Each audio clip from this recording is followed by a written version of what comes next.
JD Slade, and I am in the bowels of the Dan Mayson studio somewhere in Virginia. And over here, wave, Dan. Hi, Dan. There we go. We are about to restart the Slade and Mayson show. It's 2 hours of funny that you're just not going to hear everywhere. And we're running late, so. All right, so again, Dan, give them that address again. You can go to olfw.com or olfh.com. Either one. We will see you as we'll start broadcasting in just a couple of minutes. Bye.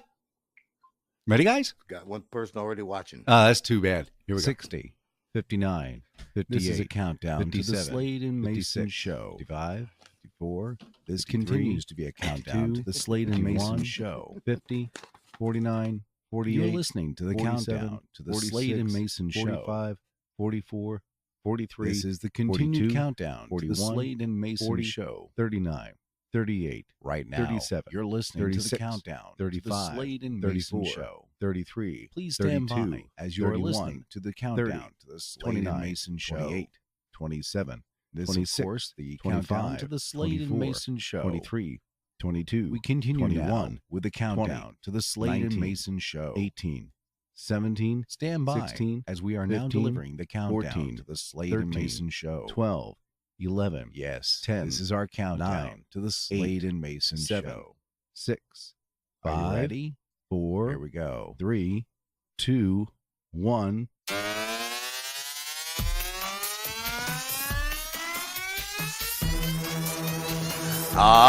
Yes, ladies and gentlemen, 5 years in the making, and they still haven't learned the lesson. Dan Mayson Studios, deep in the heart of Virginia. It's the Slade and Mayson Show.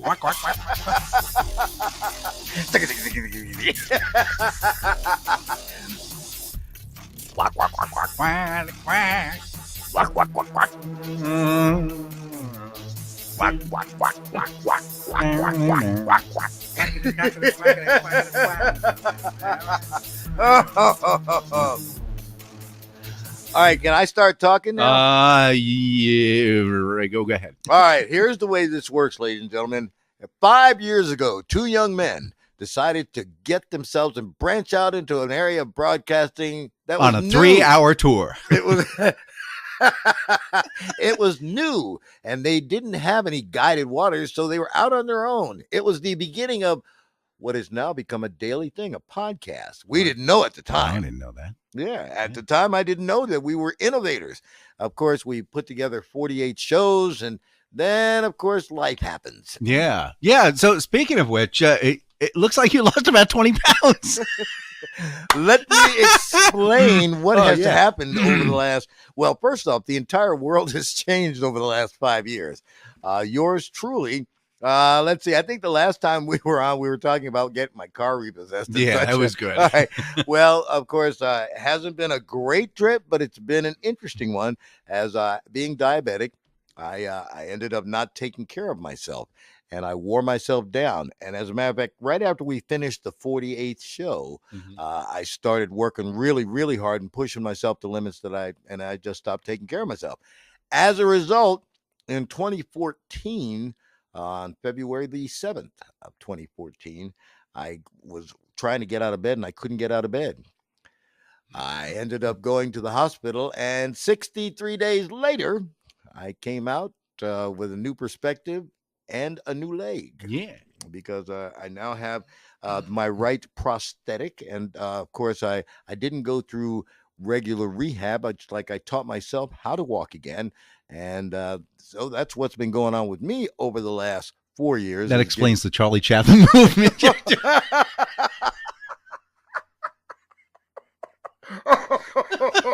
Ladies and gentlemen, if you did not listen to the original 48, this is broadcasting that, of course, just defies definition. But again, it's broadcasting because it's like I'm not held back by the parameters of commercial radio. So, all right. So now I've given you my life in a nutshell. And again, I have recovered. By the way, for those of you who are joining us live, Today is Father's Day. Happy Father's Day. Happy Father's Day, Dan Mayson. I am JD Slade. My partner here is Dan Mayson. That's my name, Dan Mayson. This is the Slade and Mayson show. There we go. You got to remember to get back in there. So it's been a while. All right. So like I said, so it's been 5 years since we've been together, and and just the trip down here was my side's already hurt, and we haven't even started yet. Yeah, we're not supposed to talk to each other, but we invariably we just find stupid things to talk about that we're not going to talk about in the show. All right, so I have told you my melancholy story and my great return, and of course coming back from adversity. Blah. Wait a minute. You are diversity. What do you? What in the heck is that right there? Man, it's like I am just taking a look over Dan's shoulder, and there must be 100 Hawaiian shirts just hanging up. Yeah, that's my Hawaiian shirt. So, all right. So a lot of things have changed in the past. Yeah, 4 years as a matter of fact, yeah. I think you lost like 120 pounds of dead weight.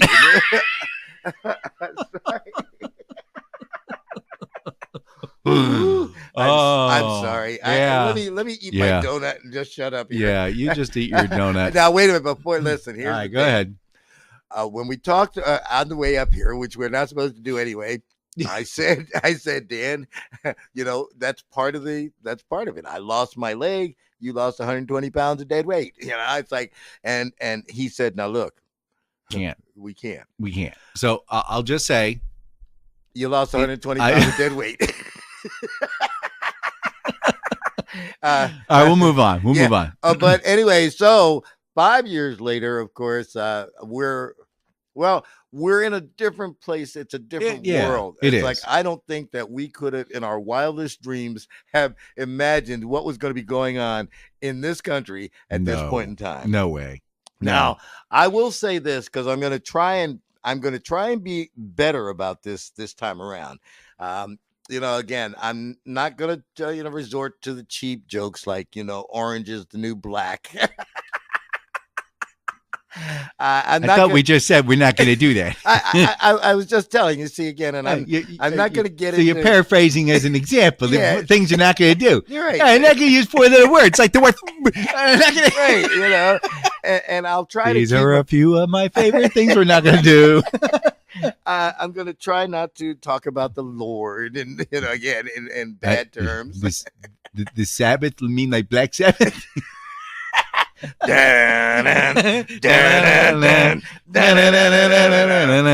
Remember, you joined up on this, so it's like this is what you get, sucker. What we do here is we just have an interesting way of looking at life, because we share these things with you. And what we found was that there are a lot of you who are as crazy as we are, and who think very similar.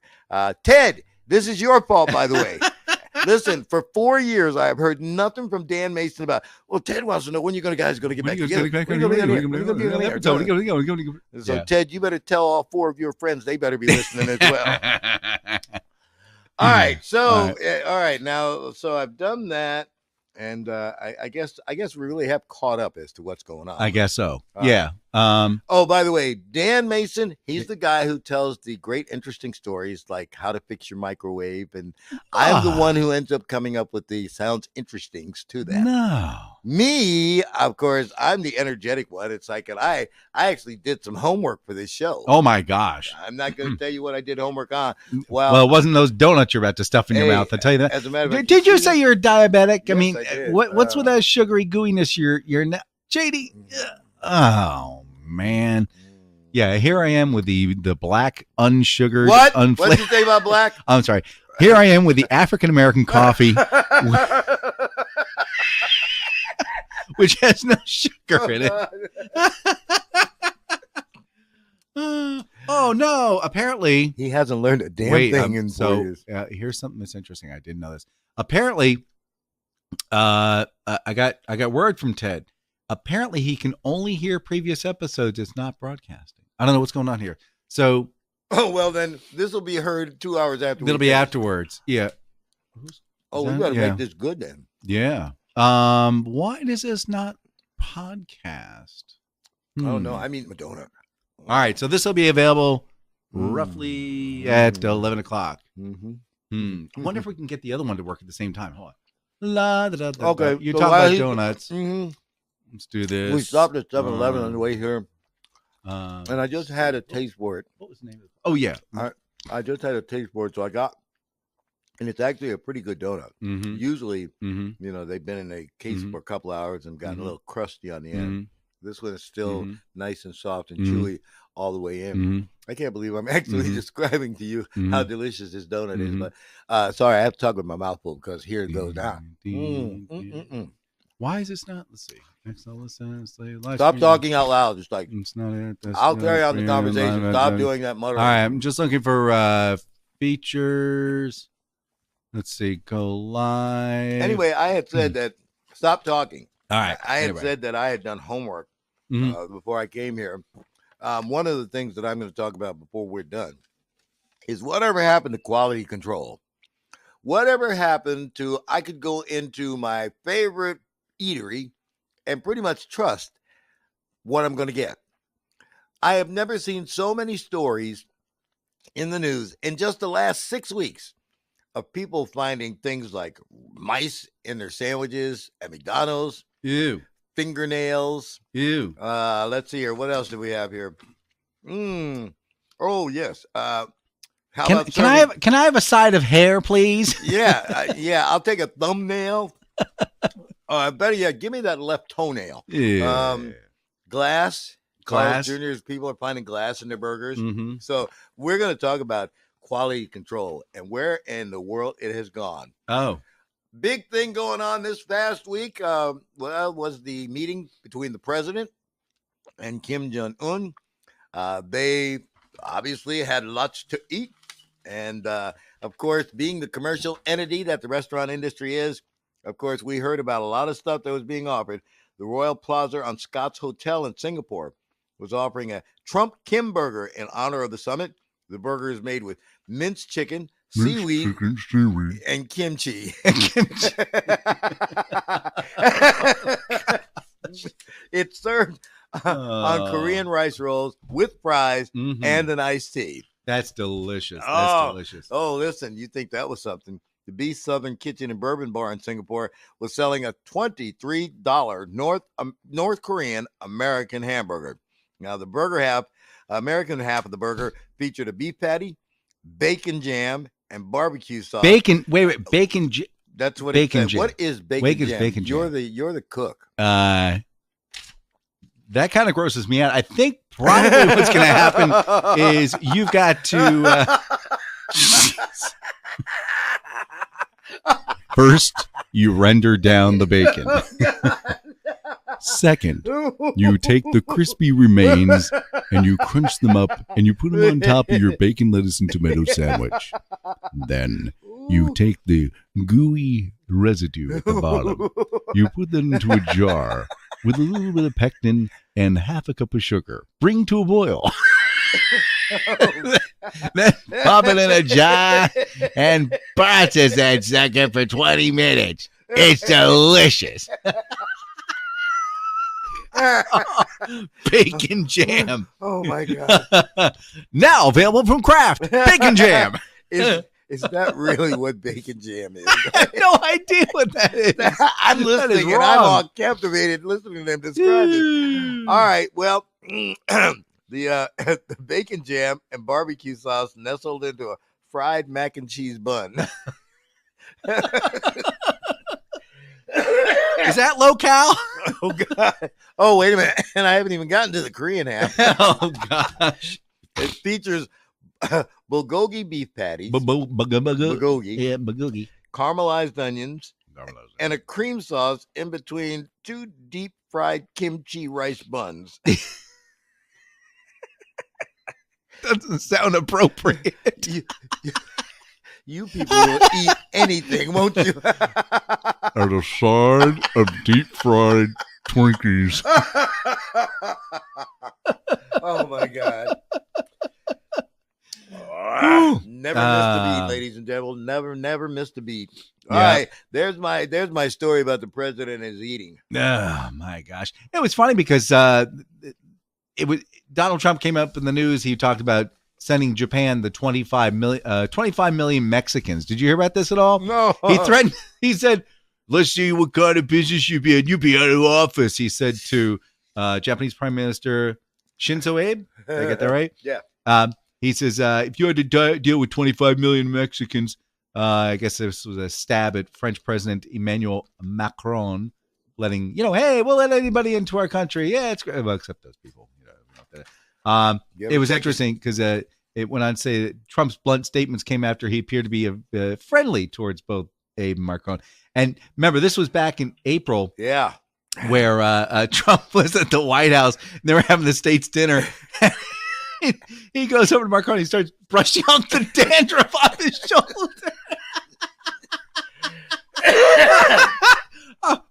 A piece of dandruff will make him look perfect. A little head and shoulders will do you good, Mr. Macron. Oh, what a mess. Yeah. See, again, and this is just the fringes of stuff, things that are going on that you just can't make this stuff up. Oh, it's great. I think we're going to do, as a courtesy, I think we'll break these into 1 hour slots so that people can refresh themselves and enjoy the first hour. And then, in other words, when your bladder is filled up and you got to run, and if we go out with one more joke, you're going to just make a mess all over your house. Oh, we're not responsible for cleanups. It's great. It's great. Speaking of toilets. Yes. I know you made use of the one we had there. As soon as I got here, thank you. No problem. All right. I'm fascinated with world events. What's that got to do with my toilet? Well, because Kim Jong-un brought his own toilet to the summit. Was that the gold one? Do you hear about the gold one? No, but there was like it was a 1.5 ton gold toilet. Yep. Ooh, okay. It was in a museum. You could actually go and,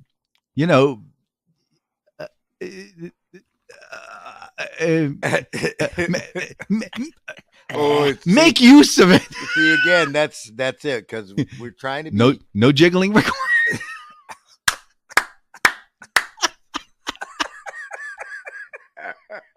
Oh my God. Okay, if I can get back to my thought. What'd you want to say? He brought his own personal toilet with him to Singapore for his meeting with Donald Trump. He also, here's the one that got me, he also has a private toilet in his Mercedes-Benz limousine.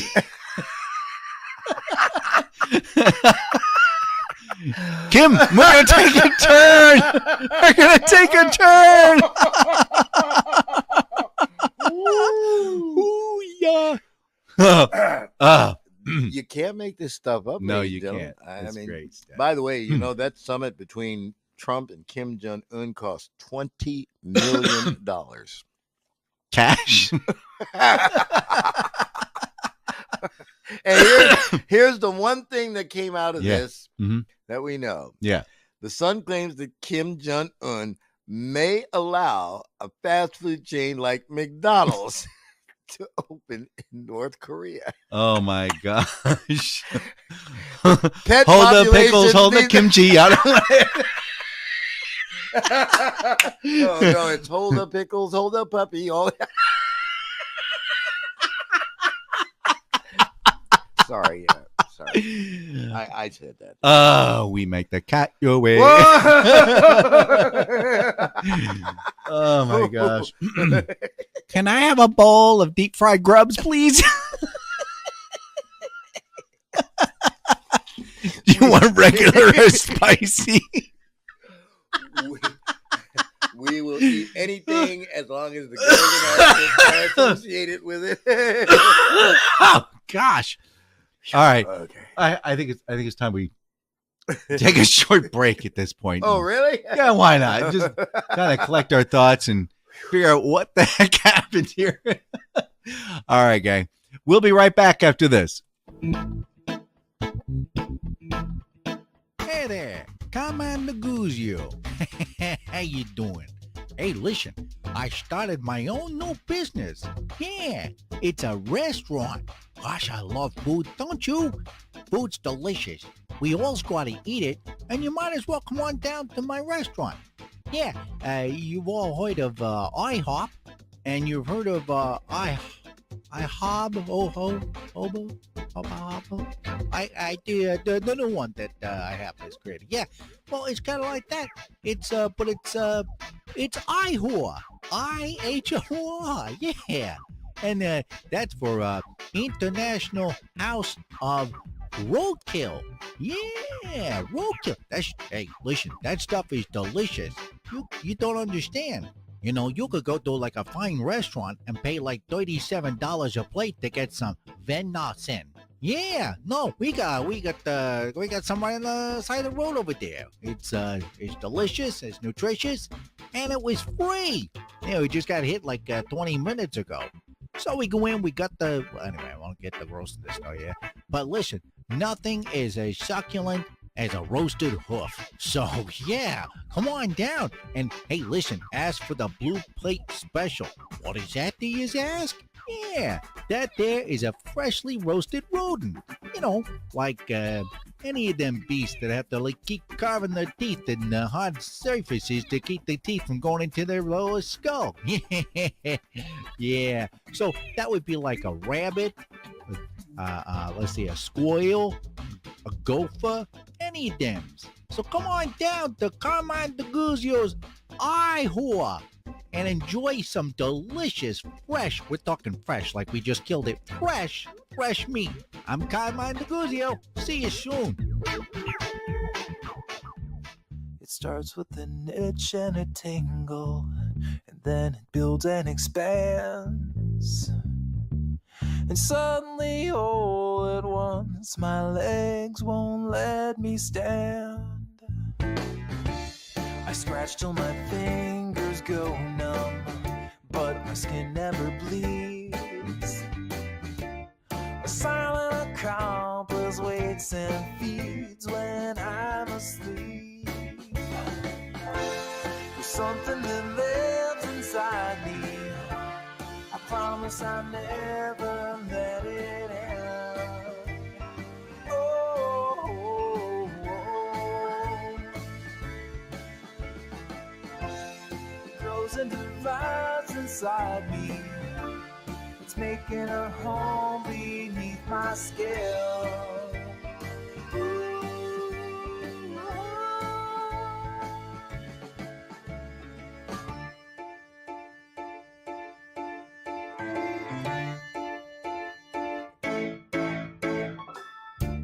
The seeds have been buried deeply. The roots are in place. It's bright in the sun and it's dark in my days. I've taken it all for granted, but now it's too late.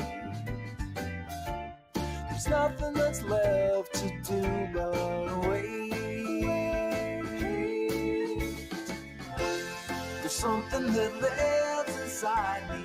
I promise I never let it end. Oh, oh, oh. It grows and divides inside me. It's making a home beneath my skin.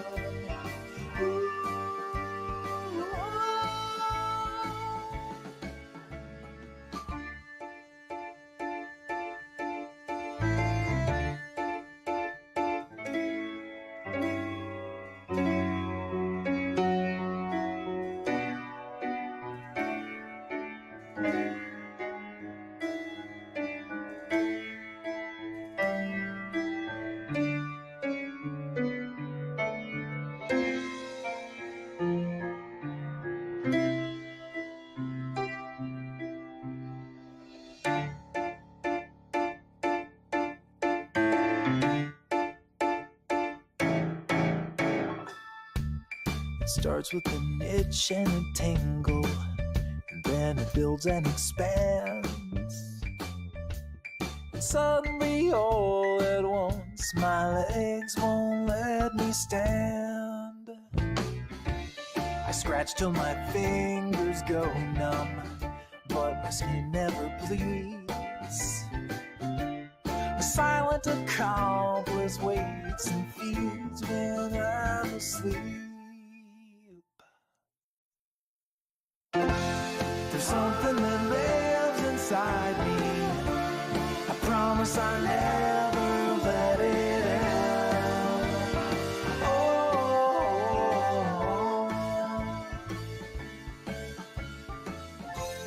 It grows and divides inside me. It's making a home beneath my skin.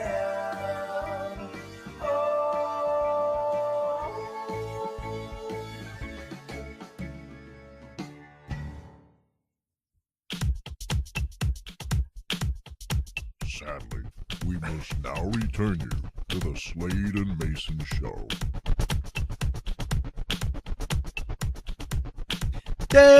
Lego.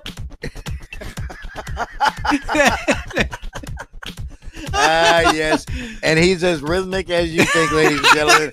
I am JD Slade. I'm Dan Mason, and this is the Slade and Mayson show. Good morning, everybody. Good morning. All right, we are Oh, doing, by the way there. yeah. Happy Father's Day. Happy Father's Day No, I to you said too. Happy Father's Day to you is what I just said. Yeah, happy Father's Day to you Yeah, too. I just said that day. I said Happy Father's Day to See, you. again, it's a sign that we're getting older because it's like we're just retarded to repeat Yeah, I ourselves. know. Oh, good morning. Good morning. Hey, I'm Dan Mason, I'm JD Slade. and this is the Slade and Mason show. Good morning. Hey, Happy Father's Day to you. Groundhog Day. All right, today is Father's Day when It we're is Father's doing this Day. show, and again, Father's Day is trending all over the world. 15% of dads have told a white lie to their children. No. Yep, No. I'm telling you. 15% of dads work late to No. avoid their children's bedtime routine. No. Now, Oh. 66% of dads want their partner to tell them they do a good job every now and then. Mm-hmm. And 33% of dads take on the sole responsibility of cooking for the family. Now, I bring all these points up because you are guilty on all charges. I don't think so. Yes, you are. It's like, well, no, I don't take it back. think so. You have lied to your children. Don't stop. Yes, you have. Yes, you have. Do you ever tell them the story about Santa Claus? You've lied to your children. All right. Did you, when you knew that there's like, let's see, you have 15 children, so it's like, when you found out that half the children were sick and Mhm. snotty nosed and all, Mhm. it's like Mhm. didn't you, yeah, I gotta work late tonight because it's like I got this project there. Yeah, it's gonna be like the big thing. I'm very sorry for you, but I'll bring home like a glass of wine or something for you. Yeah, don't worry about it. Yeah, see, and again, everybody wants to be recognized for what they do, and Mhm. so of course, as a dad, I gotta tell you, I didn't realize what a prick you are. Me? Yeah. I thought Thank that you were this nice guy, and then I come to find out that you must be a monster. Thank you. I mean, again, you work every day. Yes. You make sure that you provide. Yes. You do most of the cooking. Mm. Yeah, you beast, Yeah. you monster, you are just such a piece of work. Thank you. I love you too. Hey, you'll make someone a good wife one day. No. You have 3 sons and a daughter, Yes. and I have 2 daughters. Mm-hmm. Oh, by the way, that's the other thing. When I came back, it's like I haven't told you about how my family has increased. Let's see. When we were here to last, I had 2 daughters. Yes. And 5 years later, I have 2 daughters and now 2 granddaughters. That's right. Well, My oldest, Khalil, had Abigail just about the time I was, deciding to have my leg taken off. Yeah. I had nothing else to do with it. So that wasn't much of a decision. It was more of a command from above. one day True. I'll tell you the story about all that. But anyway, and my youngest daughter, Jennifer Ann, let's see here. Ileana Quinn. She was 10 months old last week, but she is growing like a weed. And again, like I said, so I became a grandfather twice over since the last time we got together. And of course, that tends to have mellowed me out a little bit. Don't you believe that? Oh, is that what that is? Yeah, That's mellowing? Don't you believe it, my friend? Don't you even believe it? All right, it's like Father's Day survey by Not Your Father's Root Beer tells us that 30% of people say that their father taught them how to cook. And sitting across from me is someone who is, I mean, he does wonderful things in the kitchen, and a lot of it is done from scratch. Mr. Hawaiian Shirt himself, Yeah. Dan Mason. That's right. Thank you very much. Yeah.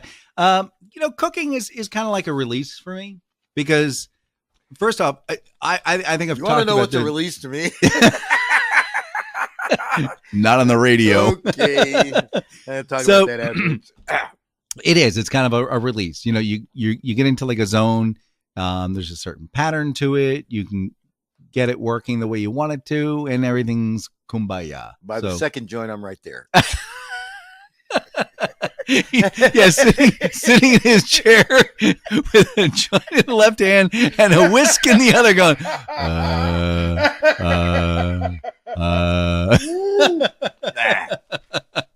Now we are expected as dads to pass on skills. Yes. So I teach my kids how to make a good white sauce. I'll tell you. All right. I mean, Euro-American sauce.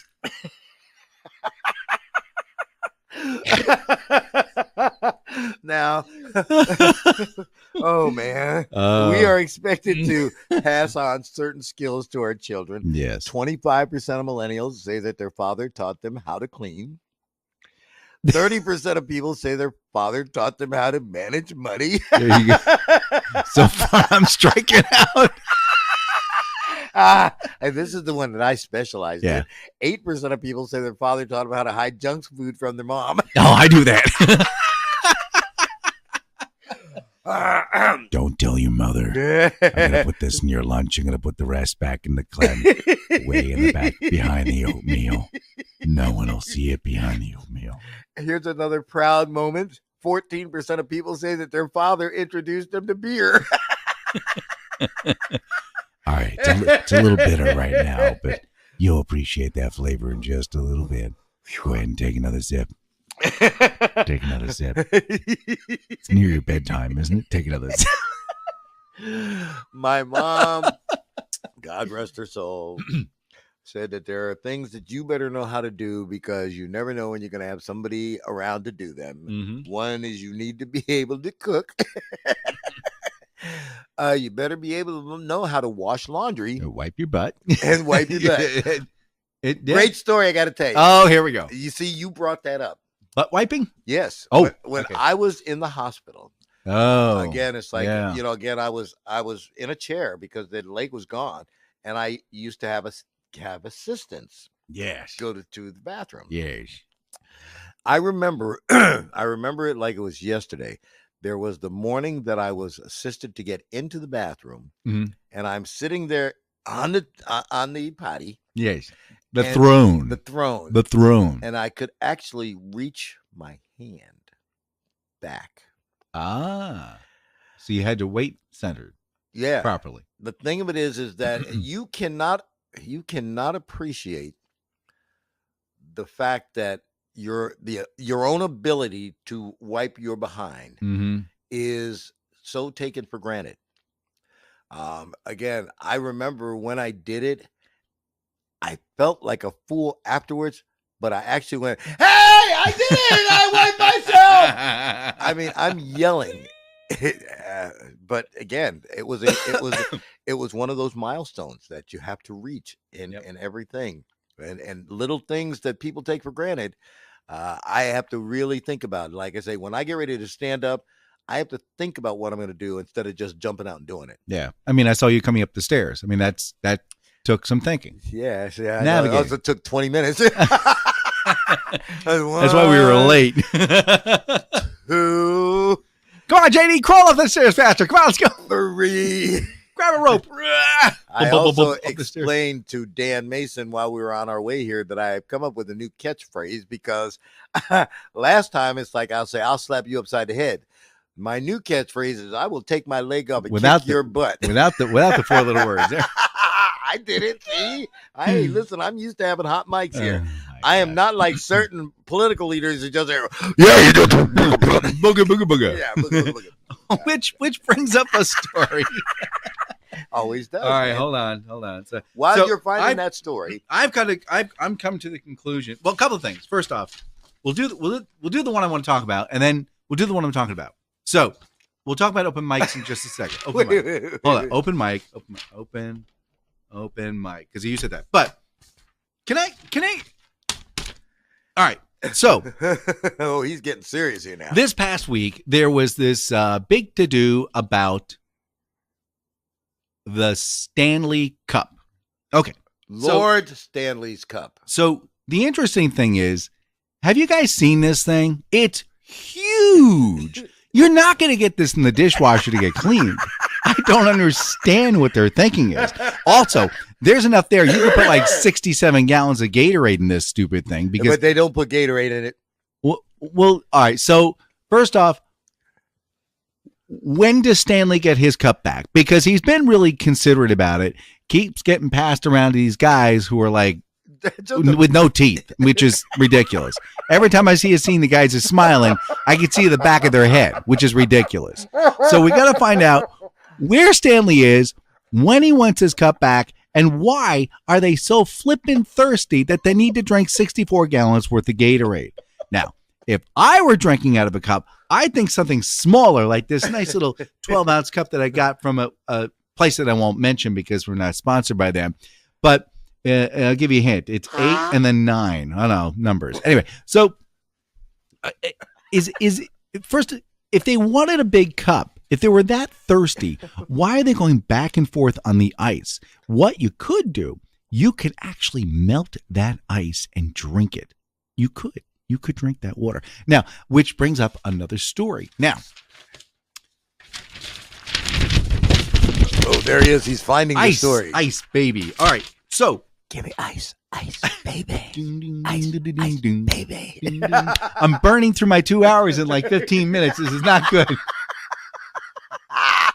Oh, I was going to talk about. I got some codicils to your hockey story. But all right. So, ice. Let me tell you something a little bit about ice. All right.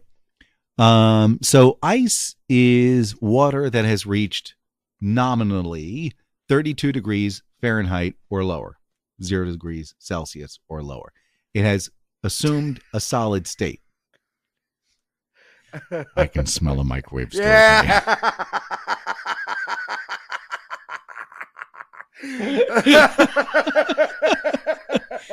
Okay, so sounds interesting. I'm sorry. When you freeze water, when you walk through all right, better yet, if you were to take a glass of water and you fill it up with water and you put some ice cubes on top of it, the ice cubes are floating up on top. Okay, if you let it defrost, hit room temperature, the ice will not allow the water to flow over the edge. The reason being is ice will displace as much water as it takes up. Therefore, when the ice melts, there isn't going to be a rise in the levels. I have in front of me an article from a place called the Washington Post. You guys ever heard of it? All right. The guy's name was Chris Mooney. Chris C. Mooney. Excuse me. Remember Mr. Mooney? Mr. Mooney. Remember I Love Lucy? I don't want to go off on a tangent. So the Stanley Cup, Oh, God. I forgot this is where this all started. Hey, happy Father's Day, Jane. All right, let me Go ahead, and then I'll go back into this again. Because I'm a little upset, but go ahead. I am a man of color. What color is it? Check the Crayola of the box. But it's roasted almonds. And when you start talking about hockey, it's just the thought of five on a squad. Is 10 white guys chasing you with a stick? You strap on some shoes that only give you surfactant on 1/8 of an inch, and you try to chase people with it. What the Ferengi? Again, I the rules of hockey are interesting because if you did, are they all millionaires too? No, that's the thing about it. You lost all your teeth for $300,000 a year. I mean, man, you play good on the eyes. You know, it's you sit there and it's like, and we'll give you this big, huge cup you can't drink out of. Oh, Alex Ovechkin has had a field day with that cup all week, ever since they won the Stanley Cup. It's like, because every time he takes it everywhere with him. Yeah, there's some bar that he's got. He goes to a bar, he goes to hotels, he takes it to the bathroom with him. I don't, like I say, the things that I was going to say is that the things that you do, if you did those things on the street, you would go to jail for years. You're attacking people with sticks. Yeah. Smashing guys into walls. Yeah, I mean, great. it's a very violent sport. Yeah. And you're right. I don't think that there is one hockey player who has all 32 of his original pearly whites. Like I said, you can see the back of their heads. So there you go. That's my contribution to your hockey story. All right. But, on second thought, I really probably should keep a closer eye on sports. Yes, you should. Because interesting things happen. For instance, this past Friday, the FC1's U.S. Open golf broadcast, did you hear about this? Around 1:45 Eastern, the announcer Joe Buck set up a shot for Patrick Reed. And did you hear about this? That Reed was taking the shot, and the commentary tracked it's going to be a really good shot. And then all of a sudden in the background, you hear from the gallery. They call it the gallery. That's, for those of you who don't know anything about sports and me, gallery is the place where all the people hang out, where they're watching people play golf, which is ridiculous. You get out there and it's 108 degrees in the shade, and you're standing there going, oh, I think he's going to get this hole. I think he's going to hit this little white ball into the hole. And then they hit the ball, you go, they all clap. All right. So in the gallery, they set up microphones, which I really don't know anybody who has really need to listen to them. But anyway, but there it is. It's in the gallery. And just that, let's see. Joe Buck says, here one is Patrick Reed. And then his voice cuts out and there's some indistinct radio chatter. And then you hear the first guy go, say something about a good pole. Second guy, oh, that's my ex. Yeah, she's hot.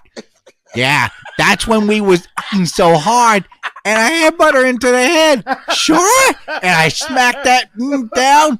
Really? What happened then, pal? No, straight up. Then we went. The second shot seems he did quite well. And they just rolled with it, and it went live. It went live, and so apparently Fox had to come back and apologize for audio difficulties. They called it audio difficulty. Quality control. Remember my telling you I was going to talk about quality control. That's why you need the 7-second delay. Thank you. Which we don't have here. No, fortunately we have a 43 minute and 10 second. You know, I've been following golf for years because I just find that it's one of those sports that if you just like to walk, that's the sport to do it. It's a great way to lose weight. You know, well, yeah, I don't know. You look at some of these guys, man. Well, anyway, Phil Mickelson, who is one of the best golfers in the world. Who isn't dead yet. Yeah. He's in a tournament this weekend. Tiger Woods is in it as well. It's like, you know, again, I'm looking at the leaderboard, and the people on the leaderboard are nobody that I recognize. By the way, for those of you who don't know anything, leaderboard is the board where they put the leaders. Yeah. Yeah. Well, golf is all about making sure things are very understood, like, you know, birdies. Yeah. Well, I'm about to get into that. All right. Go ahead. Here are your terminology. I'll be quiet. You understand. Okay. If you have a birdie, that means that, let's just say the par is 3. If you hit the hole in 2, you have a birdie. If you hit the hole in 4, you have a bogey. So I bring those terms up because bogeys are try bad. Try that again. So if the par is 3, I knew that guy. Jack Parr. Yeah. So if Jack Parr's 3, he hasn't gone to kindergarten yet. So I'm not fully understanding this thing. What? Am I upsetting See, you? I have this problem with Dan because he doesn't I don't understand sports at all. So I know they're out there. so But- I'm explaining them to you. Okay. All right. So if in other words, the average, Average is 3. that's Jack Parr. That's Jack Parr. All right. Yeah. The average is 3. If you do 2. better than the average, Yeah, then you have a birdie. okay. Why don't they just call it better than average? Well, because it's too many words. Birdie, bogey. 2 syllables. There you go. So I brought this up because Phil Mickelson, who is one of the greatest golfers in the world, shot on a par 4. He shot a 10, which is a quadruple bogey. In other words, it's like that's like 6 shots over. Yeah, sounds interesting, doesn't it? Reminds you of a microwave story. This is you ought to see when I'm talking sports with this guy, his eyes glaze over. Now you look like Dog the Bounty Hunter. Now this all started because Go I was ahead. talking about things that we're supposed to pass on to our children. Tell me all the things that you have done. You've taught them how to cook, When they'll listen, yes. how to deal with stress and problems. Uh, A 44 Magnum does wonders. yeah. Oh, you can record for a maximum of an hour. So this will have to stop at 1 hour. Okay. All right, go ahead. How much time we got? We got a little less than 15 minutes or seconds? minutes. Let's see here. This is something I don't know. See, my dad was I don't want to be talking disparaging of the dead. He was not as He's exemplary as one could be. My dad How'd I do? believed that he could probably wear out prison bars. Whoa. All right, so it's like, and it's not like he was a tough guy. He was actually pretty stupid. But anyway, I was determined I was not going to be my dad. And knock on wood, pop, pop, pop, I didn't. But Good. all right, my dad did not teach me how to read a map. My dad did try to teach me how to drive. We had a 1963 Rambler, standard shift. And, the one thing that you don't want to hear when you're in a standard shift is,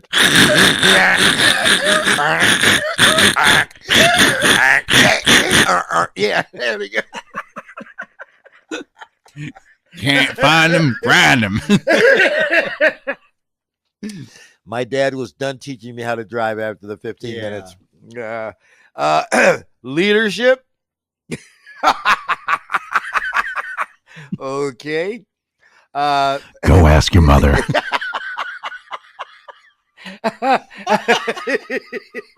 We're supposed to teach our kids how to change a tire, but I'd have to know how to do it myself before I could teach my kid.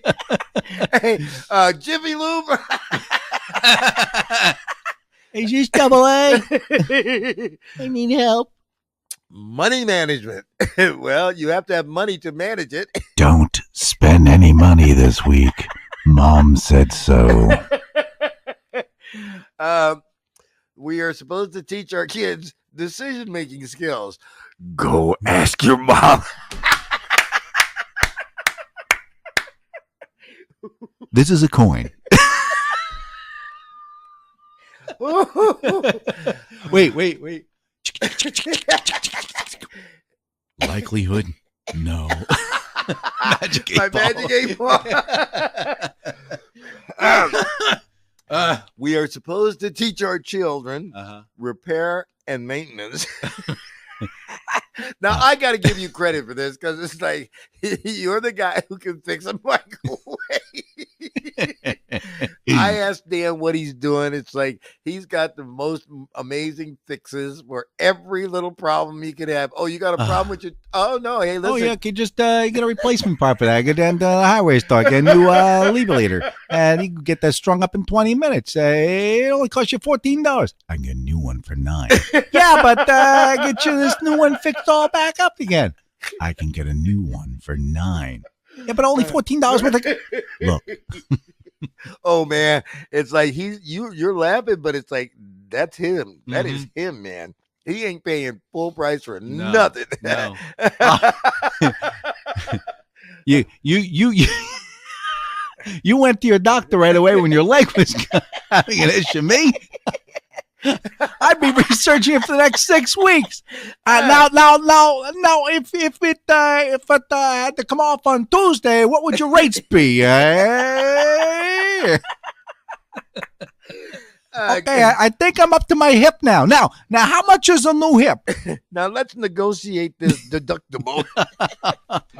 Oh, God. Okay, so again, I forgot where I was. Okay, Driving and We are parts and supposed- repairs. There we go. we are supposed to teach our kids how to drive a car. That's exactly why public school has driver education. That's right. That's right, baby. I see no reason for me to do any of that foolishness. Now, it's interesting you mentioned that.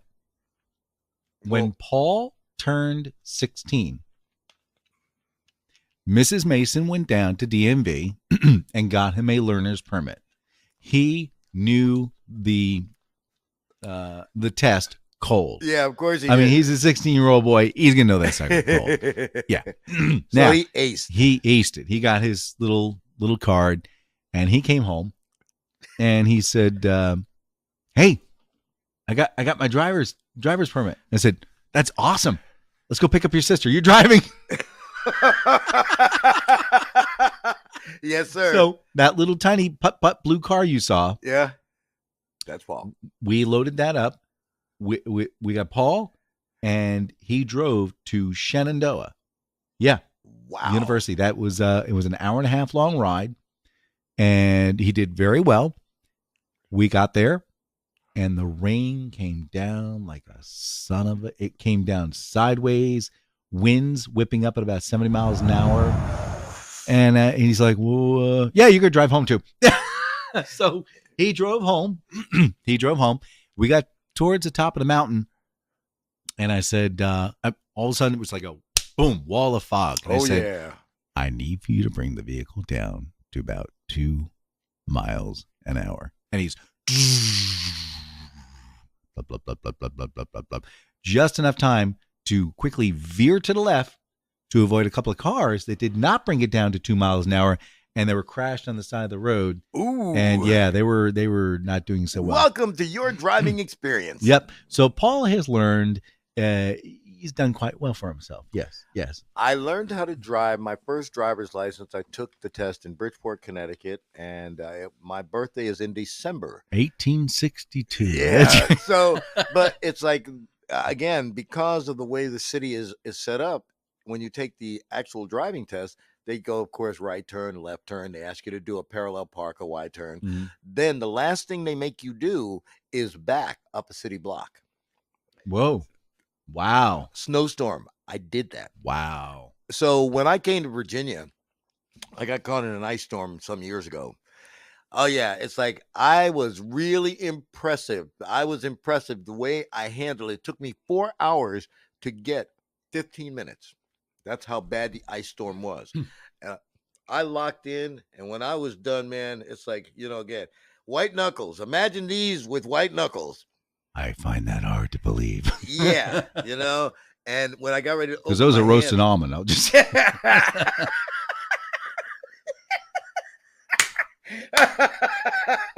Well, when I got home, like I say, I had to pry my hands off the steering wheel. Mm-hmm. All right, but that's I can drive in winter weather. I can too. I can. I'm a child of New Jersey. There you go. Yeah. All right, now you brought up the DMV, and I got to tell you my DMV story. We got 6 minutes. Okay, I can do this in 6. All right. So I talked to you a few weeks ago, and I said to you, Dan, it's like I got to get ready to renew my driver's. I want to renew my driver's license because it's going to expire in December, and I don't feel like getting blah blah blah blah blah blah. And you said, well, you'll have to go on the website, and it's like, and they'll give you a number and blah blah blah blah blah. I did these things.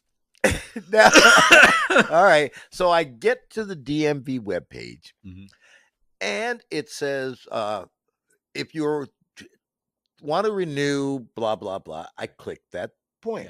And I got my little number. Mm-hmm. The PIN. Yeah. PIN number. Mm-hmm. And I figure I'm renewing my driver's license. Yep.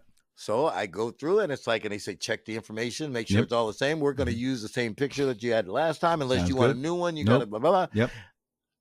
I give them my credit card number. Yep. And I'm thinking, All right, I don't think anything because they tell me, okay, everything's good. It's like, again, we've got it. And here's just print this out Yeah. so that you know you got it and you carry it as a Right. receipt, blah, blah,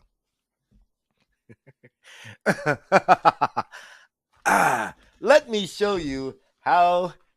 5 minutes remaining. Okay. This is the driver's license that I got. The old one or the new one? That's the new one. This is the new one. Look at the expiration date. Looks like you got 20 minutes left on it.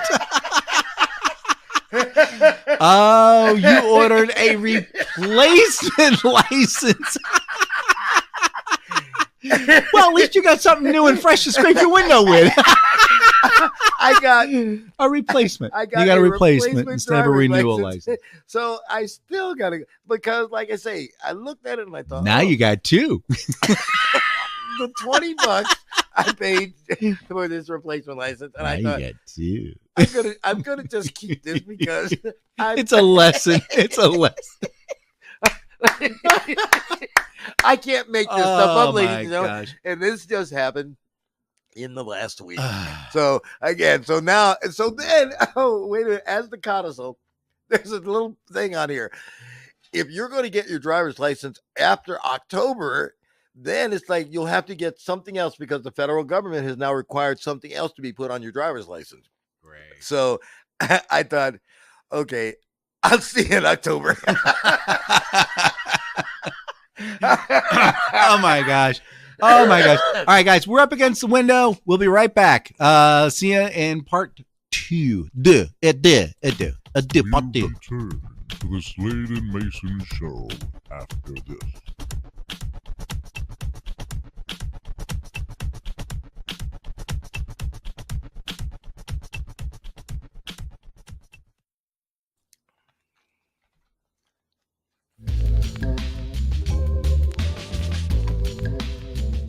Sorry about that, gang, but now we must return you to the Slade and Mayson show.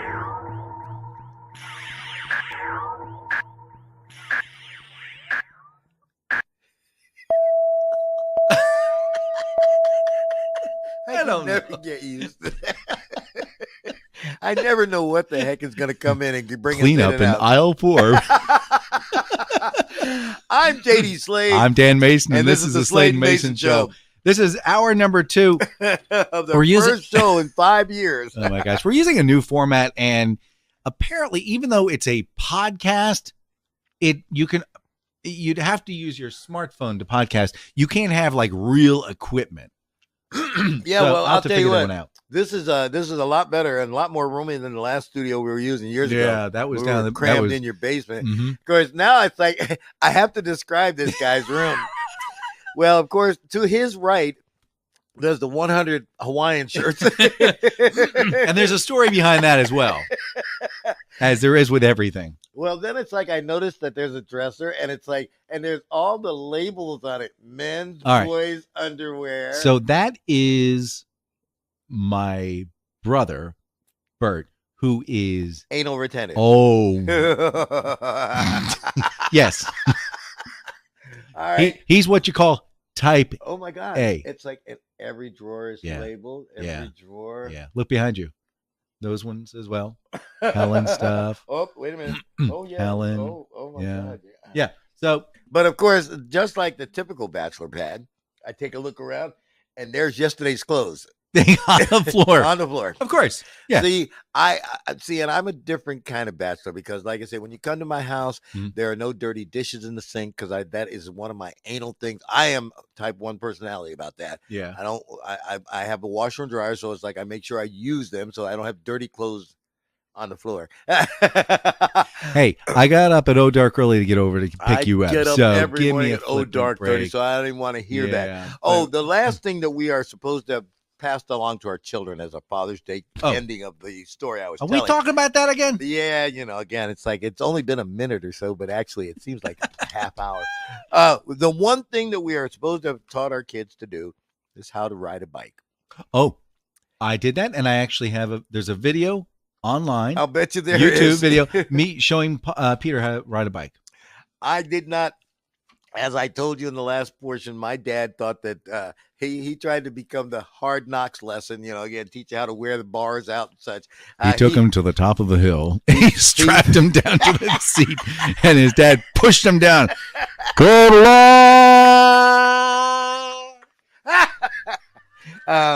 No, yeah. It's like all the other hard lessons in life I taught myself. And that's how I did it. I got on a hill. I was riding this bike, and the kid didn't tell me he didn't have brakes.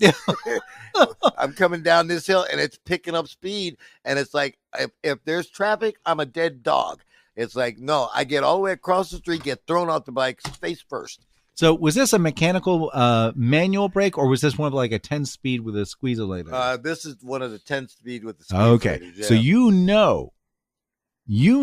as a participant in those type of vehicles that rain is not a friendly animal towards 10-speed bikes. No, you hear and you're not slowing anymore.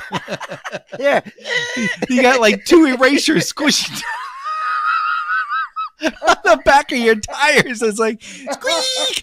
Who in their flipping mind thought this was a good idea? I'll just squeeze harder. I think the analogy of the 2 erasers on your wheel. Yeah. Let's just pinch those real well. Like I say, you ain't slowing down. Oh gosh. Oh man. We're lucky we lived. No. Well, I have to tell you. So I was coming home from school one day, and the hill goes down about. That's like a 35-40% decline. Anyway, you call it Ball Road, and it goes straight down. Now, our house is at the end of Ball Road. It runs perpendicular to there. It's called Rockaway Terrace, and the house is on the other side of a big rock wall. Which will come into play very, very quickly. Now, I'm coming home from school. I got a backpack on.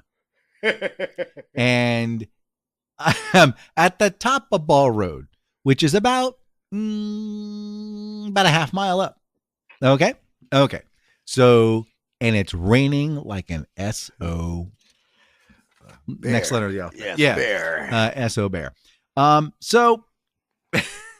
So I'm thinking to myself, okay, well, I could walk the bicycle down, and that'll take me like 45 minutes, or I could ride the bike down, but the brakes aren't going to work.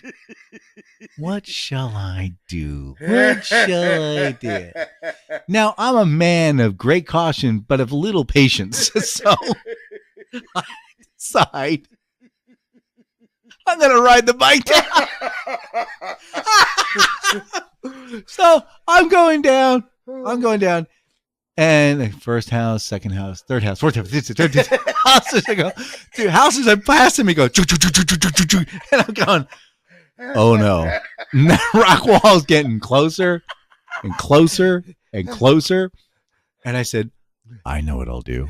I'll jump off.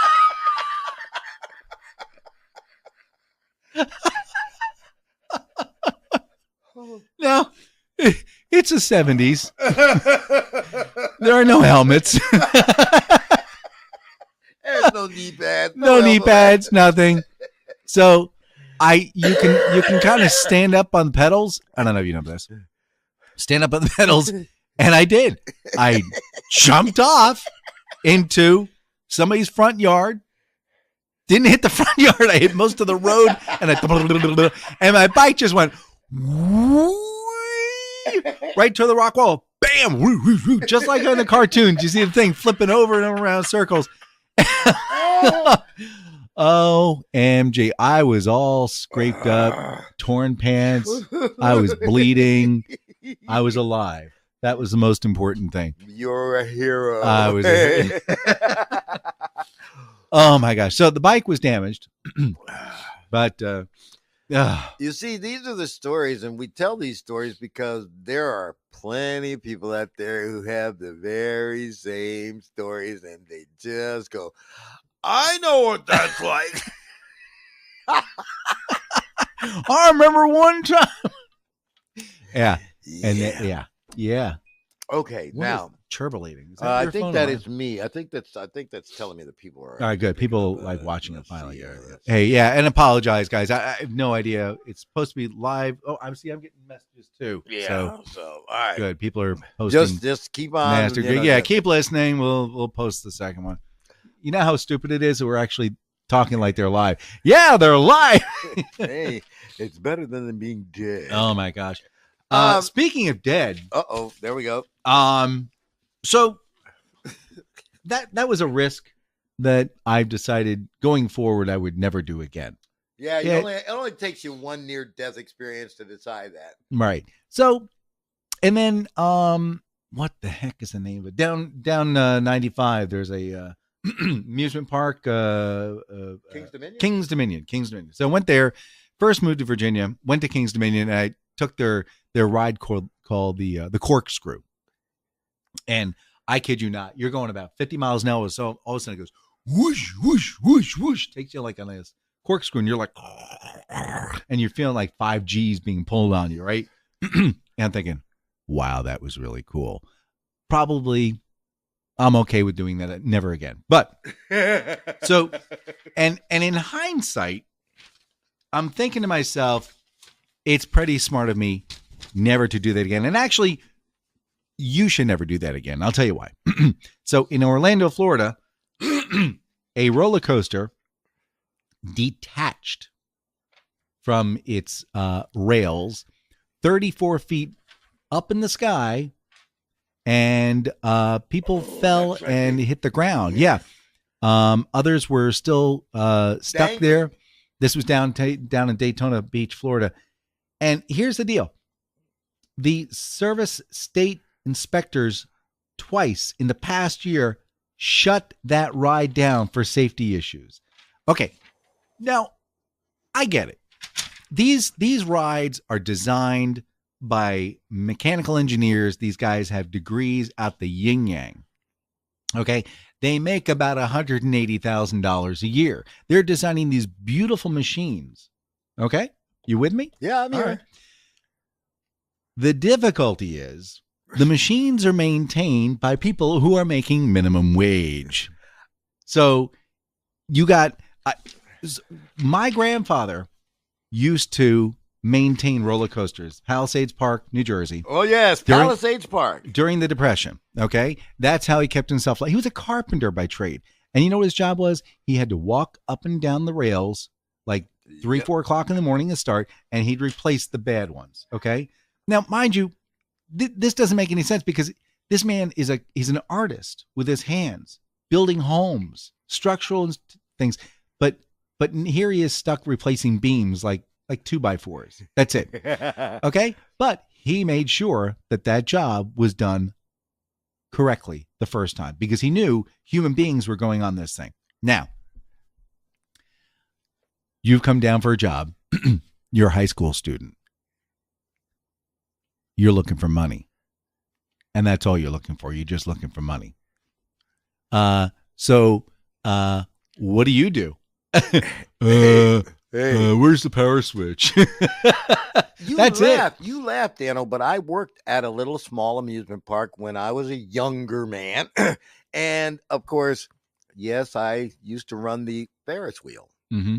And of course, if you go a little too fast, it's like people end up losing their lunch. Yes. And it's like, and when you got them upside down, money falls out of their pocket. Beautiful thing. Hey, every day at the end of the day, I could collect $10 or $15 right out of the pit. There you go. So, but the thing of it is that I've never been a fan of roller coasters because when I was a kid, I rode on them, and then I got to be a certain age, and it's like, and I started feeling like, boy, that feels really funny when I get to that decline. And I've worked myself up into a frenzy to believe that that's how I'd have a heart attack, so I don't get on them. But let me tell you the story. It's like my little girl, my oldest daughter, Khalil. I was in Philadelphia and she was with her mother here in Virginia, and she came up for a visit. Right. So she wanted to go to Sesame Place. Sunny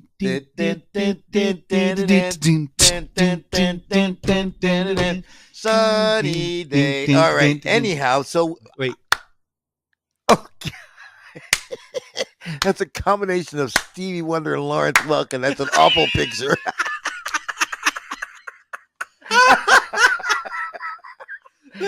So I got her snapping my fingers in time to the music. I know the beat real. You know, it's like, it's like I always, when I see people like you doing that, I'm thinking they're not listening to the music, they're listening to the words. And so the end is near.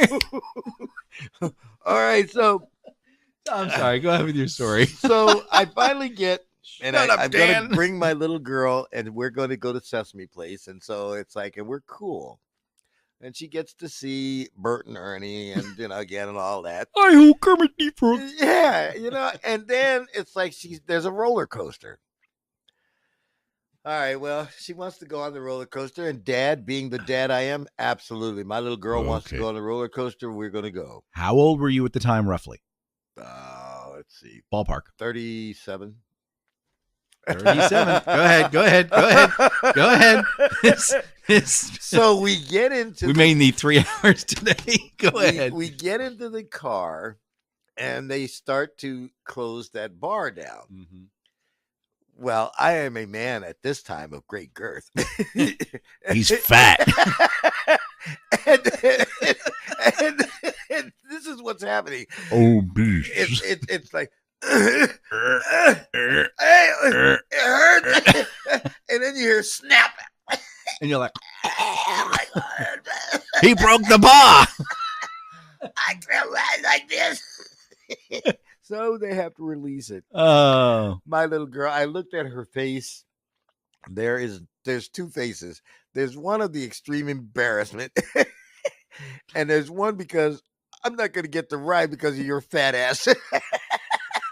She's looking at you, going, "What the Ferengi?" You had one cotton candy too many. Well, anyway, I finally my lady friend.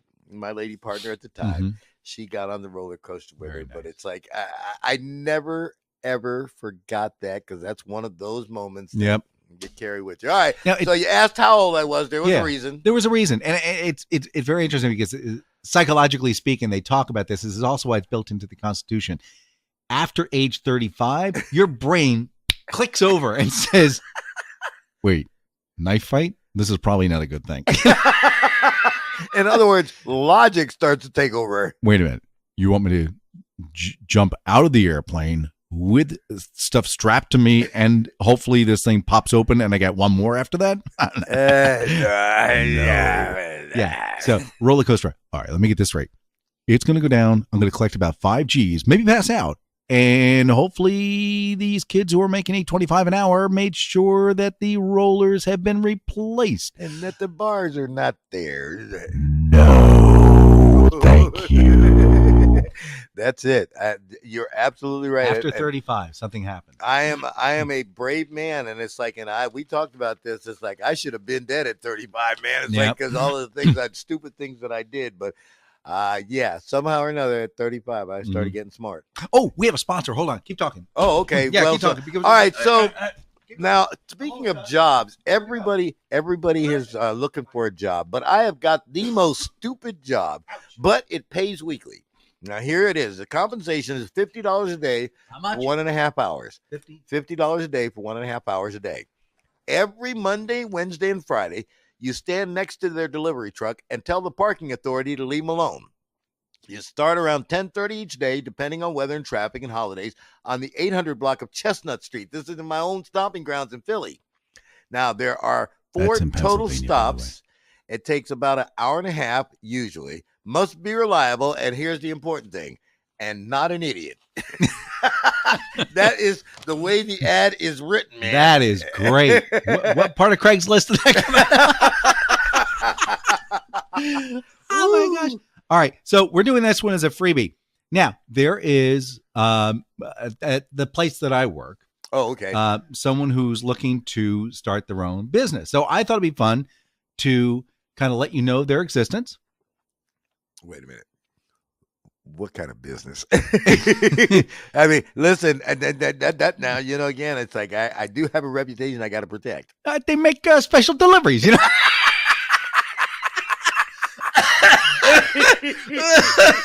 I'm just kidding. No.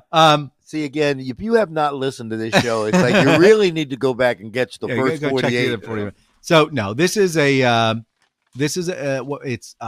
it's called I See Something Icy. So it's an icy toy. So it's like a little truck, shows up at your festival, what have you. Oh, they got the shaved ice. Yeah. So she actually gets, instead of using like regular ice cubes that people typically use and they just shave them up, that's what you get on the street corner.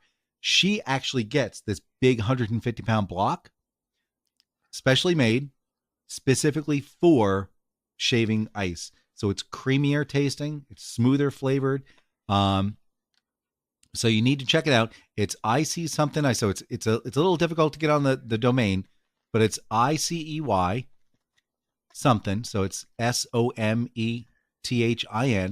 And then icy again, ICEY.com. I see something icy. I See Something Icy. Yeah. Okay. Oh, I See Something Icy. Yeah. Okay. And it's I See Something Icy at Facebook. And what's that one of the little Pictionary thing, that picture shaped one? You guys know what I'm talking about. So yeah, they're setting stuff up. They should be up and running in about another week and a half. So if you have a party coming up this summer, you need someone to show up and do some. They have a phone number? Icy. Yeah, they do. See, again, you got to give all the information. 804. That's 80. That's in Virginia, by the way. 804-617-8827. You want to speak with Sheila? She's the owner operator, and you tell her that Dan Mayson sent you. Yeah, cool. I love it. Funny pun. Cool. I see something icy. You're a funny guy. A natural funny this guy, he's like a comedian. He tells jokes and stuff. I can't believe it for nothing. What up with it? It's like I've been fortunate that I have never been dependent on medication, even when I was in the hospital. It's like, well, they wanted to keep not shut up. Stuff you swallow. They wanted to keep every day. They would come in and they go, do you feel any pain? Do you need some medication? No, I'm fine. But if you can give me a bowl, I'd be just fine. Well, I bring this up because I have never blamed anything that I've done on an impaired state of mind. I wasn't so drunk that I didn't know what I was doing. Mm-hmm. I wasn't so stoned that I couldn't remember what I was doing. Why do I feel there's a song here? I was never so drunk that I didn't know what I was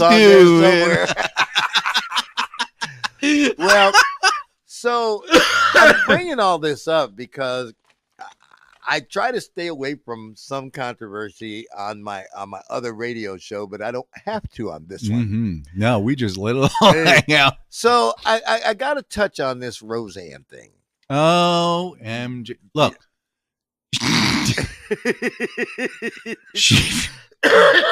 She really puts a bad name on us white people. Let me tell you. Yeah.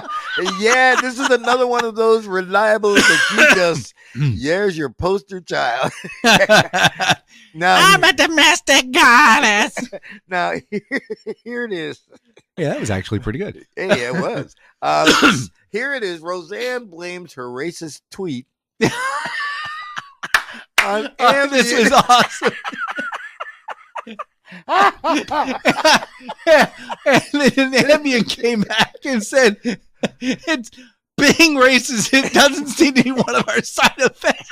Now listen, the makers of Ambien released a statement saying, people of all races, religions, and nationalities work at Sanofi every day to improve the lives of people around the world. While all pharmaceutical treatments have side effects, racism is not a known side effect of any Sanofi medication.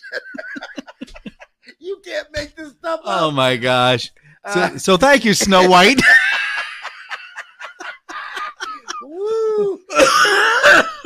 I just, like I say, when I first saw that, I thought, oh, especially, let's see, wait a minute. It was 2 a.m. and I was ambient tweeting. It was Memorial Day too. I went too far.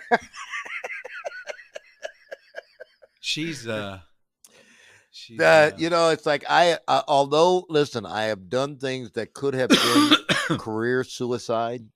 And unfortunately, this thing right here, yes, this is a very, very interesting tool.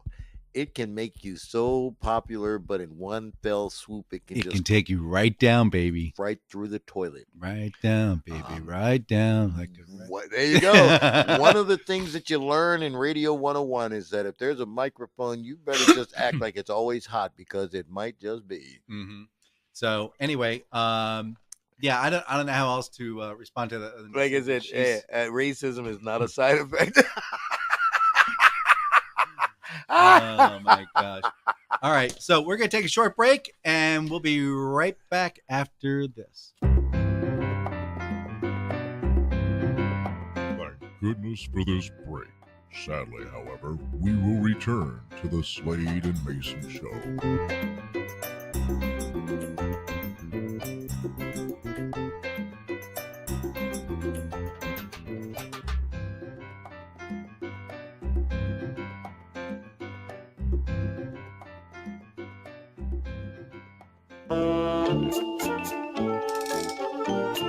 Today in history, June 17th, 1462. Vlad III the Impaler attempts to assassinate Mehmed II, forcing him to retreat from Wallahachi. Boy, that ought to hurt. 1579.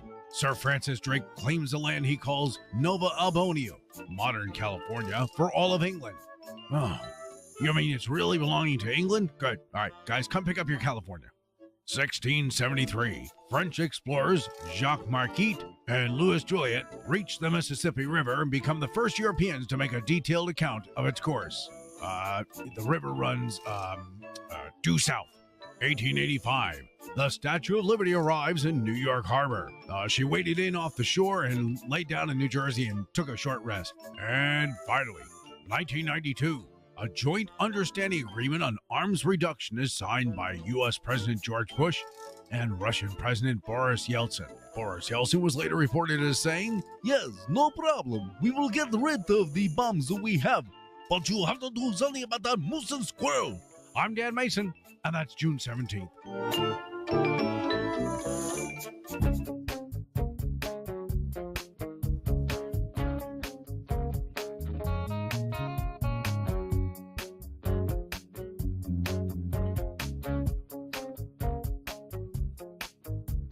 Snooter don't care what you ate for dinner. Snooter don't care that you're not a winner, no.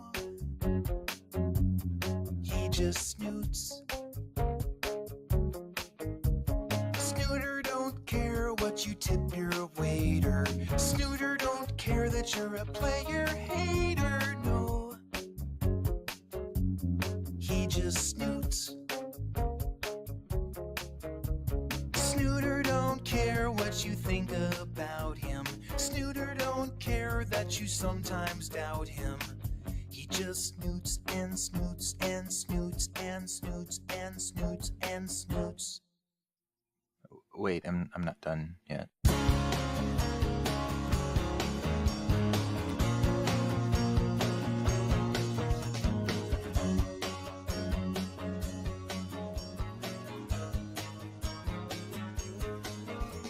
Snooter don't care how you take your coffee. Snooter don't care that you love good toffee, no. He just snoots. Snooter don't care that you ride a scooter. Snooter don't mess with your new computer, no. 'Cause he just snoots. Snooter can't do the things you ask, 'cause he never learned how to multitask. He just snoots and snoots and snoots and snoots and snoots and snoots.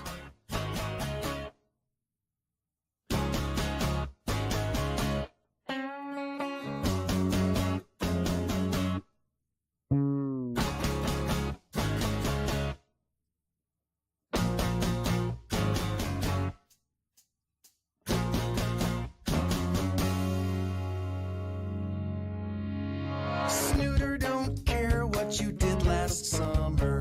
Snooter don't care that your life's a bummer, no. 'Cause he just snoots. Snooter don't care about your date last fall. Snooter don't care about your blow-up doll. He just snoots and snoots and snoots and snoots and snoots and snoots.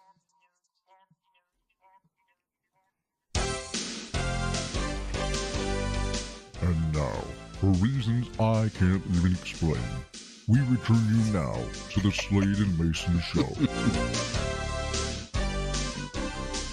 Johnny Dark, tell him what he's won. A year's supply of rice-a-roni, the San Francisco treat. And turtle wax From Johnston Products. Yeah, okay. So, real quick, I am Dan Mason. I am JD Slade. And this is the Slade and Mayson Show. Real quick shout out to Josh Woodward. That was Snooter by Josh Woodward. Music is given to us free of charge because I'm promoting his website. In other words, he's too cheap to buy any music. Heck so yeah. It's like, He wanted 39 cents. Hey. But the cool thing is he's got lots of cool music there. All download. It's all different genres. It's pretty cool. Okay. Okay. Sounds interesting. Hi, Ted. Hi, How you doing, Ted?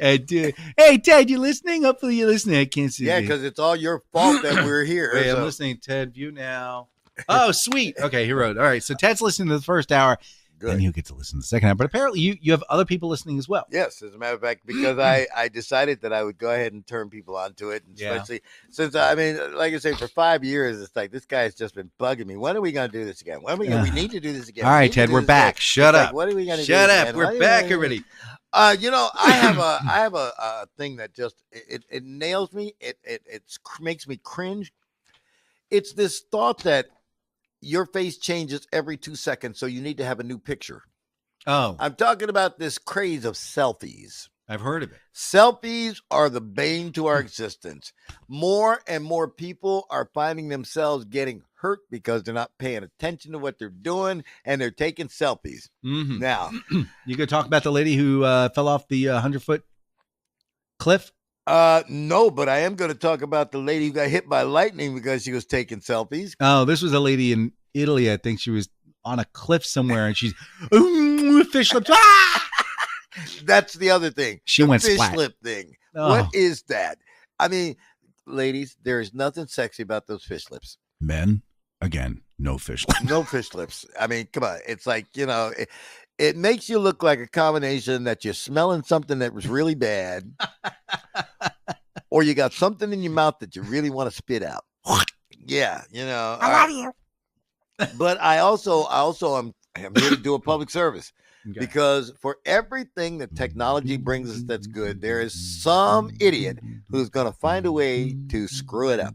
And I'm telling you this, the Daily Mail tells us that students are being warned not to post graduation selfies that feature their diplomas because thieves are using the pictures to create fake diplomas and steal people's identities. Counterfeiters use the Photoshop to recreate the diplomas and then sell them for as much as $250. So again, other people use the degree and the person's name to try to get credit cards. Yeah. I tell them this, and I have said this for years, you are more than welcome to steal my identity because when you get ready to apply for that credit card, you'll be lucky if the law don't come after you. Oh my gosh. Well, you know that things have been kind of dicey here for a little while. So, and I'll leave it at that. So I have an account. Court order. I have an account with an online company that keeps track of your expenses. I'll leave it at that. And there was an offer. Hey, get this great credit card. Let's build your credit and let's get you. It's like $1 million, and we'll give you $15,000 for every 29 cents you spend, and we'll get you 0% interest, and we'll be your child. Oh, let me guess. And this is also they'll get your credit report from that 520 that you got to a 780, and then you go click, and you click it, and all of a sudden it's like fill the information. Oh, we're sorry. We're not going to offer you that card. We do have this alternate card. It's at 85% interest monthly. And we're going to extend to you credit of $50. Would you like to apply for this card?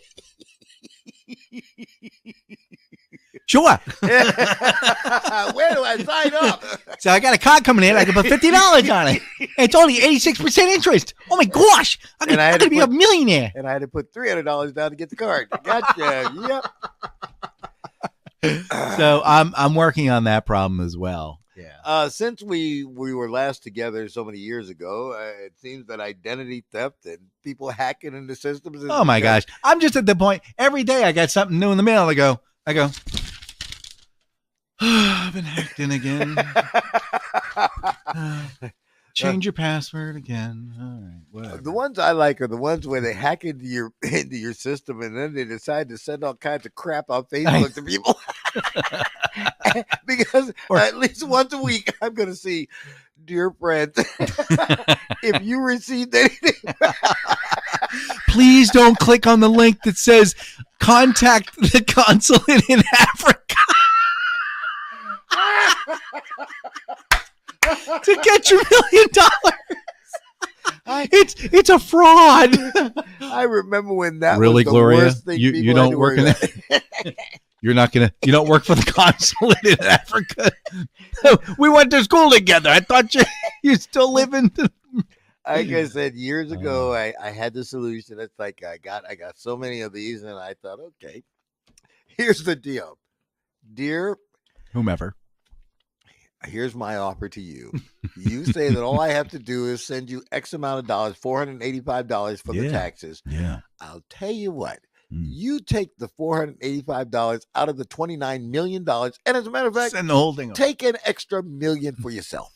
Yeah. It's all like a little, like a tip, like a bonus. Just like a send me the something. rest and make sure that it is a cashier's check because I don't take personals. Mm-hmm. So, again, yeah, being the royal lineage of Uba Gooby doesn't quite cut it anymore. So they've gotten really intricate about their schemes and such. It's, again. I got to share this story with you because there's so many interesting things on so many different levels. Isn't that a great transition? So here's a story. Great. Thanks for sharing, Jenny. I got a story. I like to say, he goes, I want to talk to you about something. And he's doing his thing with his finger, man. All you have to do is make that pyramid, So I don't understand that. This is interesting. Hunter Walker is the White House correspondent, and she's writing stories, which blows my mind away. I don't know why. Anyway, all right, here's there. Employee suffers radiation exposure at controversial Idaho nuclear waste site. June 5th, hanging out, moving trash around in the 890 square foot Idaho site. And apparently this individual, it's been there since 1950. They don't want it there. They've been trying to get rid of it. And local officials have now been alarmed at the volume of radioactive material being held there. It's been there since the 50s, guys. You're just now getting around to it. Right on top. I won't mention the spokesperson's name yet. That would be JD playing the part of the Geiger counter. So the person was all wrapped up, reached over. Let's see. As it worked across the work glove table, the worker felt a prick on the forearm, and the employee stopped work immediately. Who was there? Who was he? We don't know the employee's name. They're withholding that person's name. Now, the punchline's coming. They treated them at the site and said that they are allowed to go back to work. I can go back to work. It's okay. Don't worry about it. It's okay. Just take a little slow today. You know what I'm talking about? You know what I'm talking about? Now, I have to mention something here. Who do we know works at a nuclear power plant? Homer Simpson. This is Homer's cousin, the spokesperson. Eric Simpson, the redheaded brother-in-law, Eric Simpson, works at the Flora, Idaho nuclear power plant monitoring trash facility. This poor person got radiation poisoning, and they're like, okay, good. Yeah, that's bad. Go ahead and put another suit on. We'll just keep an eye on you. They are going to. They will be continued to be monitored. Oh, and we ain't gonna use them glove boxes no more right now. So we put a stop works on that. Yeah. So. Well, this week in history, you just had, of course, today in history. Yeah. This week we celebrated a historic anniversary. That's when the Statue of Liberty came in, and she took off her clothes and her shoes, and she sat down in Pearl Harbor, and she had all the people blowing her up and stuff. And then what happened was George Washington came down, and he said, "Listen, lady, you can't be sitting there no more." She says, "Well, what do you want me to do?" She says, "Well, you can make yourself useful. Here's a handle thing here, and we'll light it on fire." And then it caught on fire, and then she stood there, and she goes, "Now what am I going to do? Now, I want you to hold over this book over here. There's a really, really important book. This book is about the Congressional Divisional area here where we have a thing called the Constitution. Yeah. All right. So why don't you hold on to this Constitution?" This is George Washington talking because he's a busy guy, you know what I'm saying?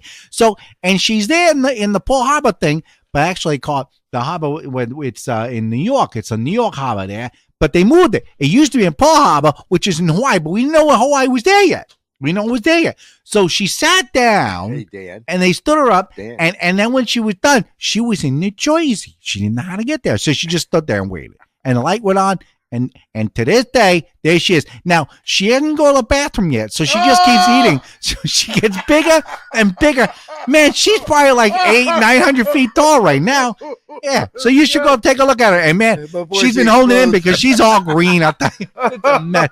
You used to be able to go up inside her, but who wants to do that? That's disgusting. All right, I'm sorry. You want to say something? I'm sorry. I think I got on a tangent. All right. It was one day this week. I don't know which one it was anymore. We had one of the greatest controversies that a vice president could ever get into. Do you know who I might be speaking of? Boris Yeltsin. Oh, he ain't vice president yet. I'm sorry. Would that be Vladimir Putin? No, he isn't vice president yet either. Isn't he?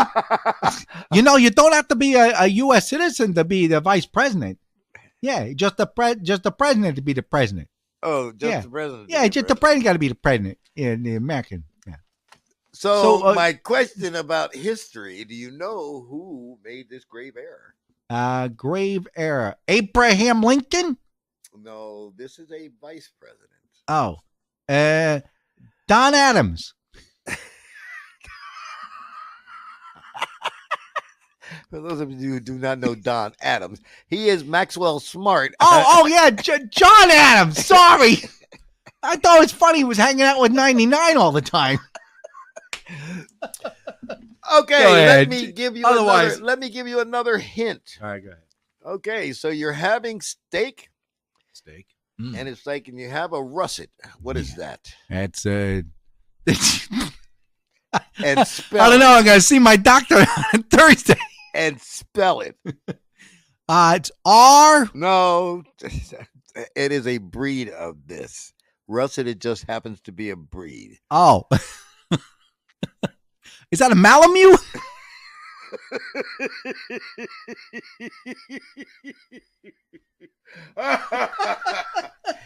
Wait, I think it's coming to me. I am going to take my leg off. All right, you're talking about a particular vegetable. Yes, a vegetable. You're talking about something that is not a legume. That's right, not a legume. And it is not a it is a tuber.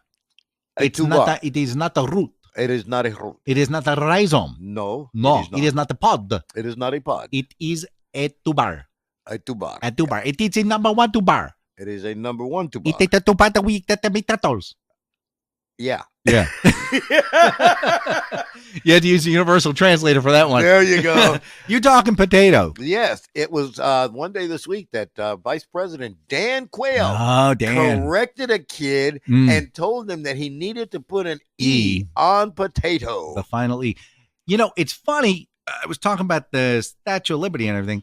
It's George Washington also mistakenly put the E. And that's what a lot of people did. They came to his defense and said, well, you know, George Washington. Yeah, but George Washington had wooden teeth too, so yeah. I mean, you know, he's probably got splinters and infections. Yeah, balsa wood. Yeah, it was great, dear. Hey, who needs to pick my teeth? Anyway. I was talking about selfies. How much time do we have? We got about 17 minutes. Okay, good. We're good. I was talking about selfies and how people have gotten hurt taking selfies. Yes. Let's see here. There was the Business Insider claims that 2 women from Bochum, Germany were recently taking selfies when they were hit by lightning. Now, first responders found the women lying on the ground. Their clothes were torn to shreds. I don't think we call that lightning. I think we call that a physical assault. It must have been lightning. Anyway, yeah. Their clothes were torn to shreds, and one woman had to be resuscitated and is intensive care, while the other is hospitalized with memory loss. The women should not have been outdoors during the lightning storm. Really? Okay. You can't fix stupid. No, with duct tape or Gorilla Glue. All right, I'm going to leave you with one more, and then it's like I will turn it over to you, because this is the one. Listen. Go ahead. Slade's rule of thumb is that you don't take pictures of it. Nope. You don't shoot video, and you don't record it, because then it cannot come back and bite you. Yep. Shape Magazine claims that Edge Fitness Clubs in Fairfield, Connecticut. Now, I lived in Bridgeport, which is about 4 miles from Fairfield. They've opened gym selfie rooms for their members. The room allows gym goers to take post-workout selfies in front of gym equipment. The club did a survey and found that 43% of gym goers have taken a selfie while at the gym. Gym goers have the options of taking pictures in the room by themselves.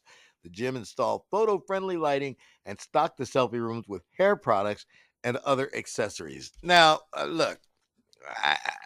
I do not look like someone who has spent a lot of time in the gym. I don't think you even know how to spell gym. Yeah, J-I-M. But dare I go more? But there I go, and there it is. That so after I've gone in and done a sweaty workout, and it's like, you know, again, I mean, it's like, yeah, I'm looking like hell in a handbasket. That's what I want. Pictures of me posed down. With your pits all washed out. Yeah, it's like, you know, stinking, a white stain. Nice beauty. Hey, don't I look good? Look, doing a picture. I mean, yeah, it's beauty. Oh, gosh. But there again, it's the things that we do. And I can't make this stuff up. These things are actually happening. It's great. It's great. Hey, so it's not quite Tony Stark's Iron Man, but you may have heard about this. This is an exoskeleton-like device developed by Lockheed Martin. And the significance of it is what you could do is you strap this onto your legs, and it anticipates your movement in theory. So it gives you like a 25% boost. So if you need to like run up a flight of stairs,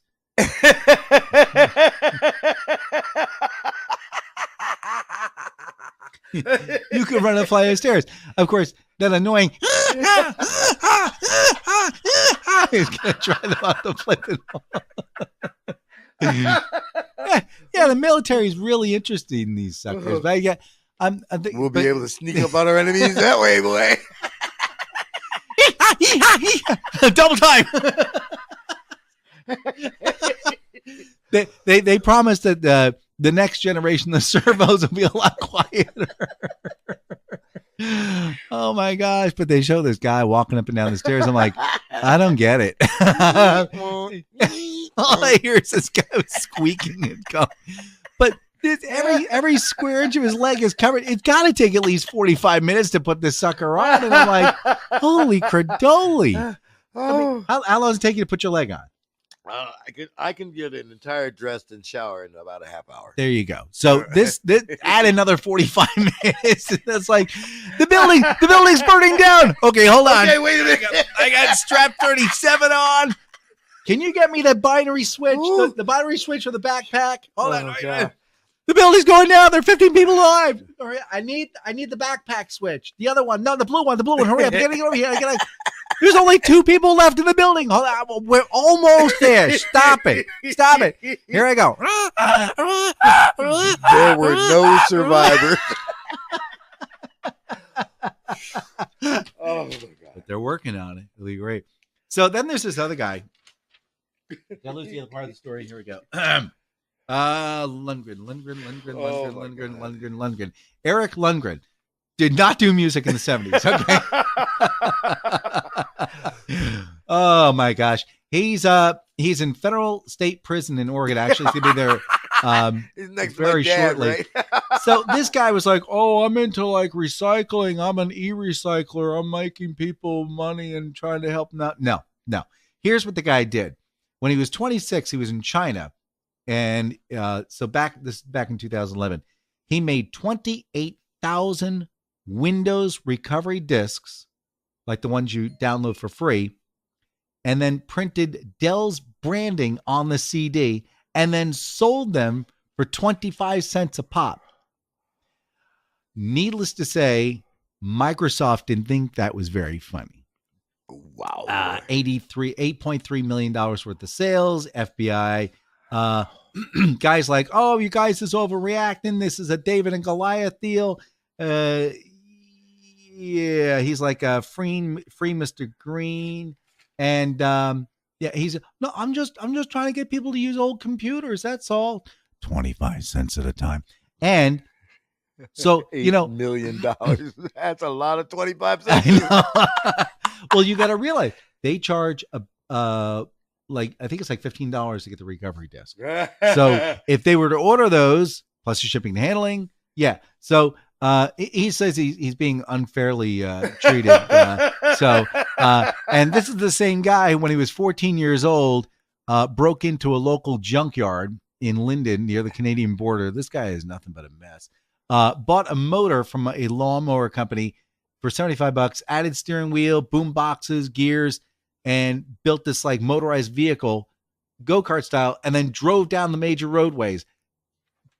Would you believe it that the cops pulled him over and arrested him? Really? Shocker! Why? What up with that? I can't believe it. That's America. You gotta be nice to people. Oh my gosh! You are a. I am. You are a connoisseur. You are a cook. You are a foodie. All right. So there are a couple of things that I have seen. Have you ever seen anything that resembles something else in food that you may have, like, say a crust of bread that looked like the Sea of Jordan? Or like potato chip that looks like the Pope's hat, Colonel Sanders. Yeah. All right. Well, this woman found Jesus.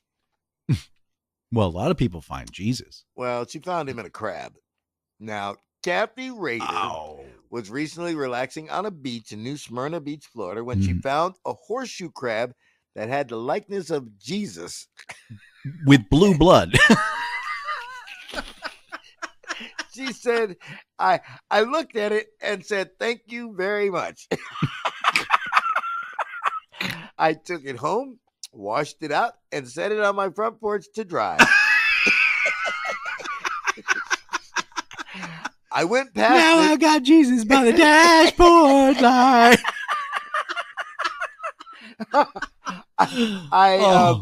I went past it. And I noticed something, and I looked back, and it looked like the face of Jesus. Oh, my gosh. I kind of chuckled to myself and said, "That's funny. It kind of does." We call it Jesus crab. Even the people who don't believe say, "That looks like the picture of Jesus that I'm seeing." So maybe it'll help with people's faith. I don't think hope so. By the way, listen. Kathy has lent the crab to the new Smyrna Beach Regional Library so they can display. Oh my God. Hey, we only got about 4 or 5 minutes left. I want to get on something really quick. This was the weekend release of long-awaited release, 14 years. I don't know. I can't remember. Yesterday. The Incredibles. Oh, that's right. The yes, Incredibles yes, 2. yeah. Incredibles That's 2 finally came out. Now, I had options. 2D or 3D. And you chose 2D. I am up to here. Can't see me. I'm holding my head up from moving the back. I've had up to here with 3D movies. It's at the point where they only want to do 3D movies because they want to do 3D movies. And they also want to get that extra $6. Yeah, I want to get the extra $6. But they figure what they're going to do is you'll see it in 3D and then you go home and see it in 2D when you buy the DVD. So I'm thinking, wait a minute. I have an idea. I'll see it in 2D. I'll just see it in 2D. And yet most of the theaters have it in 3D. And you got to wait an extra hour to watch the 2D version because the 3D is so fucking annoying because you have to sit there and you're like, all right, why is this ball coming towards my face? That's really annoying. I'd rather focus on the flippin' story. Hey, that's all those. Oh yeah. See again, I'm not a big 3D fan. Yeah. Like I said again.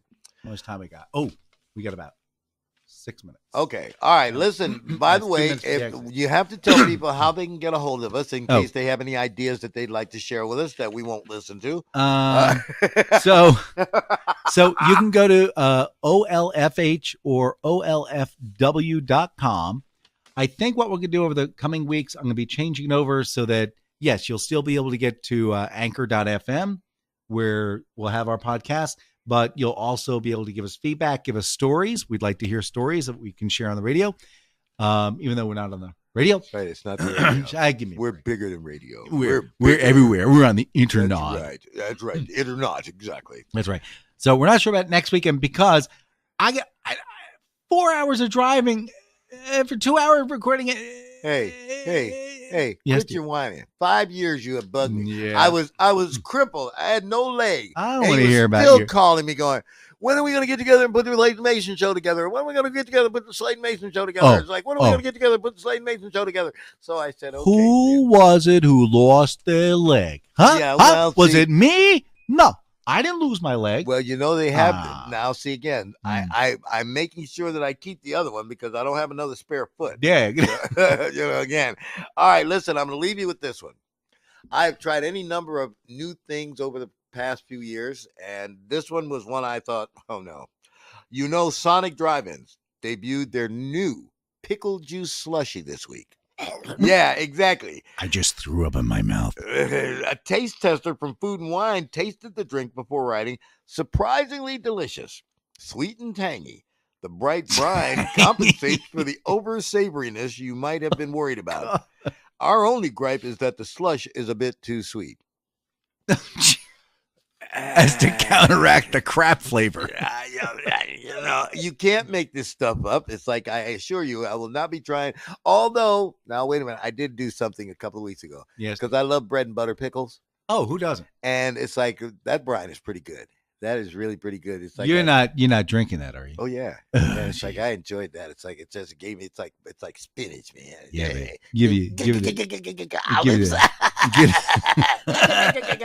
And then the crap comes running out the other end. Oh yeah, but it's nice and smooth. All right, listen. It's been 5 years in the making, and this one is gone. We could have easily gone like another hour, but we decided that we would save it. So you see, again, it makes you want for more. You just leave them always wanting more. Hey, where's that music coming from? I know. Oh, doggone it! Is it over already? Yep. We ran out, baby. I'm JD Slade. I'm Dan Mayson, and this is the Slade and Mayson Show. We'll see you next time. Bye. Bye, everybody.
Oh, we got to open micro. Hey guys, look, it's over. Stop listening. Yeah, Stop it. We're done. There's We're no done. more funny. No more funny. That's it. We were funny last time, and then